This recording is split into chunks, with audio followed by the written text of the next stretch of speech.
You can go now. I'm not moving. He said it quietly, not aggressive, not performing. Just the flat, certain statement of someone who has decided something and means it completely. He was 33 years old, standing on a subway platform at 9:15 on a Tuesday night between a young woman and three men whose behavior had crossed, in the past 4 minutes, from uncomfortable to something that required someone to stand between them. He had not been looking for this moment. He had been on his way home from a 12-hour warehouse shift, his feet tired, his mind already in the small apartment he had lived in alone for 6 years. He had seen her first, the way she had moved toward the platform edge, trying to create distance without drawing attention, and then seen the men following the movement, and something in him had simply walked over and stood there. He did not know her. He was not large or particularly imposing. He was just a man who had placed himself between a person and something she did not want, and who was going to stay placed. The men left. Situations like this usually resolve when someone simply refuses to move. She exhaled. "Thank you," she said. Her voice was steadier than her hands. "Are you all right?" He said. "I will be," she said. Then, because honesty felt right after what had just happened. "I wasn't for a minute." "I know," he said. "I saw." They stood on the platform in the late evening quiet of a city that had moved on to other things. Two strangers who had shared a specific minute and were now on the other side of it together. Her name was Solène Vere, 26 years old. His name was Cress Holland, and he was going to be late getting home tonight, but he had stopped noticing. They rode the same train for 6 stops, which was when she transferred. They talked the way people talk after shared intensity, honestly, without the usual social scaffolding, because the scaffolding had already been removed by events. She asked what he did. Warehouse logistics, he said.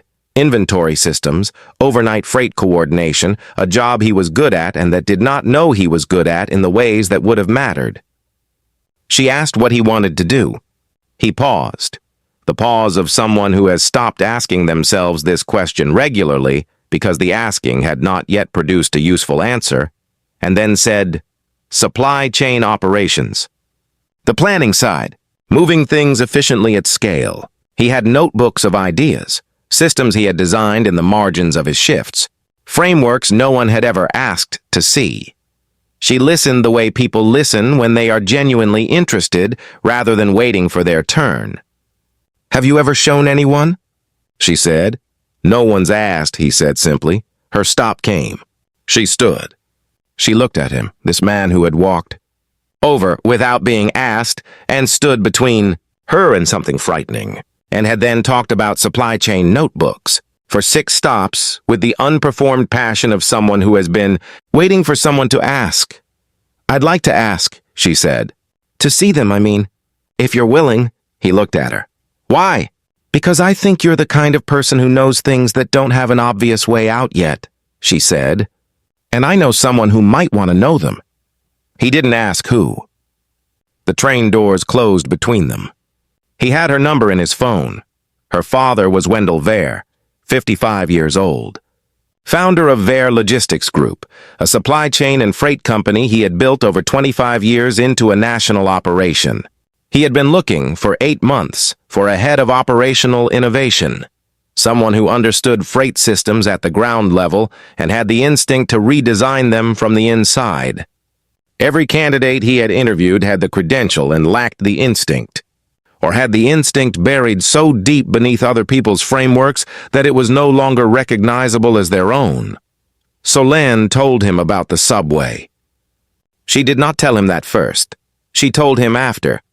She had met Cress for coffee on Thursday and looked at 3 pages of his notebook, and come home and sat with what she'd seen for a day. "He stood between me and 3 men on a platform," she said, "without knowing me and without being asked." Then he talked about supply chain redesign for 6 stops like it was the most natural thing in the world. "And his notebooks." She stopped. "Dad, I need you to look at his notebooks." Wendell was quiet for a moment. "What makes them worth looking at?" "He designed a freight routing system that reduces dead leg mileage by about 18%, she said. with a pencil, in the margins of his warehouse shift logs, because no one gave him a better surface to write on. Wendell was quiet again, for longer. "Bring him in," he said. Kress came to the Vare Logistics group offices on a Friday afternoon in a clean shirt, and the particular composure of someone who has prepared as well as they know how and is trusting the preparation. He brought the notebooks. He met Wendell Vare in a conference room and did not know, walking in, that Wendell had reviewed the photographs Solène had taken of his pages and had spent 2 hours the previous evening going through them with his operations director. What followed was not an interview in the traditional sense. It was more like a conversation between two people who understood the same language and had each been waiting for the other to speak it. Wendell asked questions. Kress answered them, not with the performance of an interview, but with the direct, specific language of someone talking about things they have actually thought about, rather than things they have learned to say about them. The operations director was also in the room. He said very little. At the end, he passed Wendell a note. Wendell looked at it, then at Kress. "My operations director says your dead leg routing approach would save us approximately $2.3 million annually at current freight volume." He paused.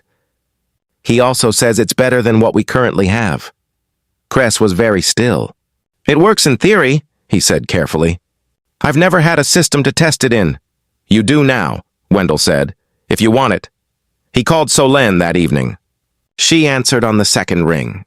"He offered me a position," Kress said. "Operational innovation. He wants to run a pilot of the routing system." "I know," she said. "He called me after you left." A pause. "He said you answered every question like someone who had been working on these problems their whole life." "I have been," Kress said. "I just didn't have anyone to answer them for." She was quiet for a moment. "Then, you stood on a platform and didn't move for someone you didn't know. And you had notebooks full of work you'd never shown anyone." Another pause. "That's a lot of good things waiting for somewhere to go."